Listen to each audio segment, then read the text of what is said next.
പ്രിയമുള്ളവരെ, B J പിയുടെ പുനഃസംഘടനയിൽ ദേശീയ വൈസ് പ്രസിഡന്റ് സ്ഥാനത്ത് നിന്ന് മാറ്റപ്പെട്ട അബ്ദുള്ളക്കുട്ടിക്ക് ഉടനെ വൈകാതെ തന്നെ ഹജ്ജ് കമ്മിറ്റി സ്ഥാനവും നഷ്ടപ്പെടും, ഹജ്ജ് കമ്മിറ്റി ചെയർമാൻ സ്ഥാനവും നഷ്ടപ്പെടുമെന്നുള്ള വാർത്തകൾ മാധ്യമങ്ങൾ വിശകലനം ചെയ്യുന്നുണ്ട്.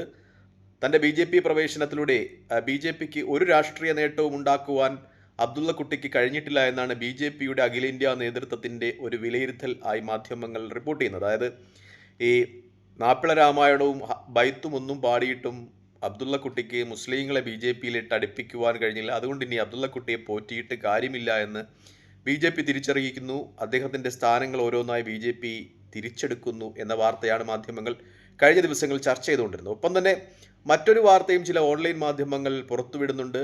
മുസ്ലിം ലീഗിലേക്ക് പോകുവാൻ അബ്ദുള്ളക്കുട്ടിയുടെ ശ്രമം ഉണ്ടാകുന്നു, ചില മുസ്ലിം ലീഗ് നേതാക്കന്മാരുമായിട്ട് ബന്ധപ്പെടുവാൻ അബ്ദുള്ളക്കുട്ടി ശ്രമിക്കുന്നു എന്ന രീതിയിൽ ചില ഓൺലൈൻ മാധ്യമങ്ങളിലും വാർത്ത കാണുന്നു. അത് സത്യമാണോ എന്നറിയില്ല. പക്ഷേ അബ്ദുള്ളക്കുട്ടിയുടെ രാഷ്ട്രീയ സ്വഭാവം വെച്ച് അത് സത്യമാകാനും സാധ്യതയുണ്ട്. കാരണം ബി ജെ പി വിട്ടുപോയാലും അബ്ദുള്ളക്കുട്ടിക്ക് നഷ്ടങ്ങളൊന്നും സംഭവിക്കരുത്. മുസ്ലിം ലീഗ് ആണെങ്കിൽ ഇപ്പോൾ സംസ്ഥാനത്ത് ഭരണത്തിലിരിക്കുന്ന പാർട്ടിയാണ്. അദ്ദേഹത്തിന് മുസ്ലിം ലീഗിൽ എത്തിയാൽ ഒരു പക്ഷേ കോർപ്പറേഷൻ ബോർഡ് സ്ഥാനങ്ങൾ എന്തെങ്കിലുമൊക്കെ ലഭിക്കുവാൻ സാധ്യതയുണ്ട്. അങ്ങനെ ഒരു വല അബ്ദുള്ളക്കുട്ടിയുടെ രാഷ്ട്രീയ സ്വഭാവം അനുസരിച്ച് വീശുവാൻ സാധ്യതയുണ്ട് എന്ന് തന്നെയാണ് യാഥാർത്ഥ്യം. ഒരുപക്ഷെ ദേശീയ മുസ്ലിമായിരുന്ന അബ്ദുള്ളക്കുട്ടി ഇനി മലപ്പുറം മുസ്ലിമായി ചുരുങ്ങുവാനുള്ള സാധ്യതകൾ തന്നെയാണ് ചർച്ച ചെയ്യപ്പെടുന്നത് എന്നതാണ് യാഥാർത്ഥ്യം.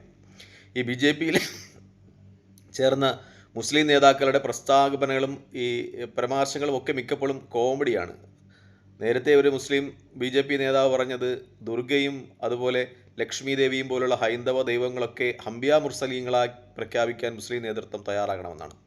മറ്റൊരു മുസ്ലിം യു പിയിലെ ഒരു മുസ്ലിം നേതാവ്, ബി ജെ പിയിലുള്ള മുസ്ലിം നേതാവ് പറഞ്ഞത് ഹനുമാൻ മുസ്ലിമാണ്, കാരണം സൽമാൻ അതുപോലെ ഹൈദ്രുമാൻ സുലൈമാൻ എന്നീ പേരുകളൊക്കെ മുസ്ലിങ്ങൾക്കാണുള്ളത്, മാൻ അവസാനം വരുന്ന പേരുകളൊക്കെ മുസ്ലിങ്ങൾക്കാണുള്ളത്, അതുകൊണ്ട് ഹനുമാൻ മുസ്ലിമാണെന്നാണ് ഒരു ബി ജെ പി മുസ്ലിം നേതാവ് പറഞ്ഞത്. അതായത് മതവും വേണം, ബി ജെ പിയും വേണം, പൈസയും വേണം എന്ന രീതിയിലാണ് ബി ജെ പിയിലെത്തിയ മിക്ക മുസ്ലിം നേതാക്കന്മാരുടെയൊക്കെ ഒരു പ്രസ്താവന. എന്തായാലും ഇപ്പോൾ അതേ ഗണത്തിലുള്ളൊരു നേതാവായിരുന്നു നമ്മുടെ അബ്ദുള്ളക്കുട്ടിയും. അബ്ദുള്ളക്കുട്ടി എന്തായാലും ഇപ്പോൾ ബി ജെ പിയുടെ പടിക്ക് പുറത്താകുവാനുള്ള സാധ്യതകൾ തന്നെയാണ് ചർച്ച ചെയ്യപ്പെടുന്നത്. അദ്ദേഹത്തിന് ഇനി രാഷ്ട്രീയ അഭയം എന്ന് പറയുന്നത് മുസ്ലിം ലീഗ് ആണ്, അല്ലെങ്കിൽ പി ഡി പിയിലോ എസ് ടി പിയിലോ ഒക്കെ അദ്ദേഹത്തിന് പോകണം. പക്ഷേ എസ് ടി പിയിലും പി ഡി പിയിലും ഒന്നും പോയാൽ ഭരണമില്ലാത്ത പ്രസ്ഥാനങ്ങളാണ്, ഉപയോഗമൊന്നുമില്ല. അതുകൊണ്ട് അദ്ദേഹം ഒരിക്കൽ കറങ്ങിത്തിരിഞ്ഞ് ലീഗിലെത്താനാണ് സാധ്യത. എൻ്റെ ഒരു അറിവ് ശരിയാണെങ്കിൽ അദ്ദേഹത്തിൻ്റെ രാഷ്ട്രീയ ജീവിതം ആരംഭിക്കുന്നത് മുസ്ലിം ലീഗിൽ നിന്നാണ്. നാറാത്ത്, കണ്ണൂരിൽ അദ്ദേഹത്തിൻ്റെ പ്രദേശം, വീട് നിൽക്കുന്ന പ്രദേശം മുസ്ലിം ലീഗിൻ്റെ ഒരു സ്ട്രോങ് ഹോൾഡുള്ള പ്രദേശമാണ്. പിന്നെ അദ്ദേഹം എസ് എഫ് ഐയിലേക്ക് എത്തി, MBA ഒക്കെ ആയെങ്കിലും അദ്ദേഹത്തിൻ്റെ രാഷ്ട്രീയ ജീവിതം തുടങ്ങുന്നത് മുസ്ലിം ലീഗിൽ നിന്നാണ്. ഒടുവിൽ കറങ്ങിത്തിരിഞ്ഞ് തറവാട്ടിൽ തന്നെ തിരിച്ചെത്തുന്നു എന്ന രീതിയിലാണ് വിശകലനങ്ങളൊക്കെയും പുറത്തു വരുന്നത്. ഇനി ലീഗ് എങ്ങനെ അദ്ദേഹത്തെ സ്വീകരിക്കും എന്ന കാര്യത്തിൽ മാത്രമാണ് സംശയം. പ്രത്യേകിച്ച് നേരത്തേതുപോലെയല്ല, കുഞ്ഞാലിക്കുട്ടി തീരുമാനിക്കുന്നത് പോലെയല്ല മുസ്ലിം ലീഗിൽ കാര്യങ്ങൾ നടക്കുന്നത്. അവിടെ അവിടെ ഫിറോസിൻ്റെയും ഷാജിയുടെയും ഒക്കെ വ്യക്തമായ മേധാവിത്വം കൂടി ഇപ്പോൾ പുലർന്നു വരുന്നു എന്ന ഒരു യാഥാർത്ഥ്യം കൂടിയുണ്ട്. ഞാൻ ഈ ലീഗ് പ്രവേശനം ഈ അബ്ദുള്ളക്കുട്ടിയുടേത് യാഥാർത്ഥ്യമാകുകയാണെങ്കിൽ ഞാൻ പഴയ കാലത്തെ ചില വീഡിയോ ചിത്രങ്ങളൊക്കെ ഓർക്കുകയാണ്. നാറാത്ത് പ്രദേശത്ത് CPM ലീഗ് സംഘർഷം നടന്നപ്പോൾ ഈ അബ്ദുള്ളക്കുട്ടിയും ലീഗുകാരും തമ്മിൽ വലിയ സംഘടനകൾ അവിടെ ഉണ്ടായി എന്നത് യാഥാർത്ഥ്യമാണ്. എന്തായാലും ഇടികൊണ്ടാലൊന്നും പ്രശ്നമില്ല, അബ്ദുള്ളക്കുട്ടി കറങ്ങിത്തിരിഞ്ഞ് അധികാരമുള്ളിടത്ത് എത്തും എന്ന് തന്നെയാണ് യാഥാർത്ഥ്യം എന്ന ഒരു ചർച്ച വരുന്നുണ്ട്. ഇനി എത്രത്തോളം പ്രായോഗികമാണ് അദ്ദേഹത്തിൻ്റെ ലീഗ് പ്രവേശനം എന്ന കാര്യത്തിലേ സംശയമുള്ളൂ. നേരത്തെ പറഞ്ഞതുപോലെ ലീഗ് അദ്ദേഹത്തെ സ്വീകരിക്കുമോ എന്ന കാര്യത്തിൽ സംശയമുണ്ട്. അബ്ദുള്ളക്കുട്ടിയും PC ജോർജും ഒക്കെ ഒരു നാണയത്തിൻ്റെ രണ്ട് വശങ്ങളാണെന്ന് പറയാം. എപ്പോൾ വേണോ എങ്ങോട്ട് വേണോ അറിയാം, എങ്ങോട്ട് വേണോ ചായാം. PC ജോർജിൻ്റെ കാര്യം എടുക്കുകയാണെങ്കിൽ അദ്ദേഹം കഴിഞ്ഞ ദിവസം എനിക്ക് ഒറ്റ തന്തയേ ഉള്ളൂ, അത് നരേന്ദ്രമോദിയാണ് എന്ന് പ്രഖ്യാപിച്ചിരിക്കുന്നു. ഒരു പക്ഷേ ആദ്യമൊക്കെ നമുക്ക് തോന്നാം അദ്ദേഹത്തിൻ്റെ ഒരു നാക്കുപിഴയാണത്. പിന്നീട് ആലോചിച്ചപ്പോഴാണ് അദ്ദേഹത്തിൻ്റെ ഒരു രാഷ്ട്രീയ സ്വഭാവം വെച്ച് അദ്ദേഹം ചിലപ്പോൾ വ്യക്തമായിട്ട് തന്നെ പറഞ്ഞതായിരിക്കാം. കാരണം കഴിഞ്ഞ ദിവസം അദ്ദേഹം BJP നേതൃത്വത്തെ ചൊടിപ്പിക്കുന്ന രീതിയിൽ ചില പ്രസ്താവനകൾ നടത്തിയിരുന്നു.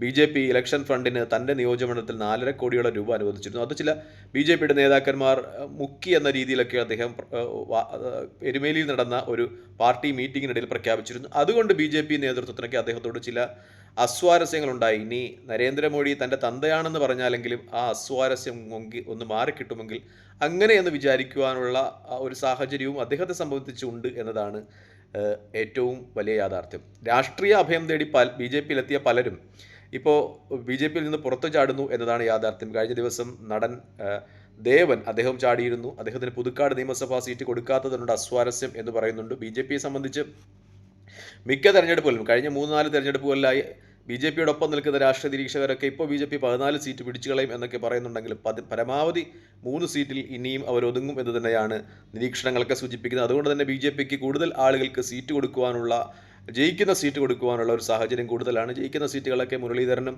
ഒപ്പം രാജീവ് ചന്ദ്രശേഖരനും ഒക്കെ വീതിച്ചെടുക്കാറാണ് പതിവ്. പിന്നെ നിരന്തരം മത്സരിക്കുന്ന നമ്മുടെ കെ മുരളീധരനും ശോഭാ സുരേന്ദ്രനും പാലക്കാട്ടത്തെ കൃഷ്ണകുമാറും ഒക്കെ ഉണ്ട്. അതുകൊണ്ട് വിജയിക്കുന്ന സീറ്റ് കിട്ടി BJPയിൽ പോയാൽ കിട്ടും എന്ന ധാരണ അത് അബ്ദുള്ളക്കുട്ടിക്കായാലും ഈ PC ജോർജിനായാലും ദേവനായാലും വെറുതെയാണ് എന്നതാണ് യാഥാർത്ഥ്യം.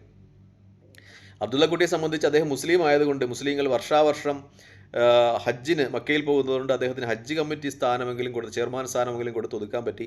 ഈ കത്തോലിക്കർ വർഷാവർഷം വത്തിക്കാനിലൊന്നും പോകുന്ന ഒരു ഏർപ്പാടില്ല. അല്ലെങ്കിൽ PC ജോർജിനെയൊക്കെ ഹജ്ജ് കമ്മിറ്റി പോലെ കത്തോലിക്കർ പോകുന്ന ഏതെങ്കിലും ബോർഡിൻ്റെയൊക്കെ ചെയർമാനാക്കി വെക്കാമായിരുന്നു. പക്ഷേ കത്തോലിക്കർ അങ്ങനെ പോകുന്ന ഒരു ഏർപ്പാടില്ലാത്തതുകൊണ്ടാണ് PC ജോർജിന് ഒന്നും കിട്ടാതെ അദ്ദേഹത്തെ ന്യൂനപക്ഷ കമ്മിറ്റിയുടെ വൈസ് ചെയർമാൻ എന്തോ ആക്കിയെന്നാണ് തോന്നുന്നത്. എന്തായാലും അദ്ദേഹവും ഇപ്പോൾ അഭയമില്ലാത്ത രീതിയിൽ നിൽക്കുന്നു എന്നതാണ് യാഥാർത്ഥ്യം. ചില മാധ്യമ റിപ്പോർട്ടുകളും വിശകലനങ്ങളും ഒക്കെ സൂചിപ്പിക്കുന്നത് PC ജോർജിന് കേരള കോൺഗ്രസ് എമ്മിലേക്ക് ക്ഷണമുണ്ടെന്നാണ്. ഞാൻ ഇന്നലെ എൻ്റെ സുഹൃത്തുക്കളായ ചില കേരള കോൺഗ്രസ് എം പ്രവർത്തകരുടെയൊക്കെയും ഫേസ്ബുക്ക് പോസ്റ്റിലൊക്കെ ഈ PC ജോർജിന് സ്വാഗതമരളിക്കൊണ്ടുള്ള ചില പോസ്റ്റുകൾ കാണുവാൻ ഇടയായി. കാരണം അവരദ്ദേഹത്തെ കേരള കോൺഗ്രസിലേക്ക് എമ്മിലേക്ക് ക്ഷണിക്കുന്നുണ്ട്. PC ജോർജിൻ്റെ തട്ടകമെന്ന് പറയുന്നത് കേരള കോൺഗ്രസ് ആണ്. പിന്നീട് അദ്ദേഹം കറങ്ങി തിരിഞ്ഞൊക്കെയാണ് BJPയിൽ എത്തിയത്.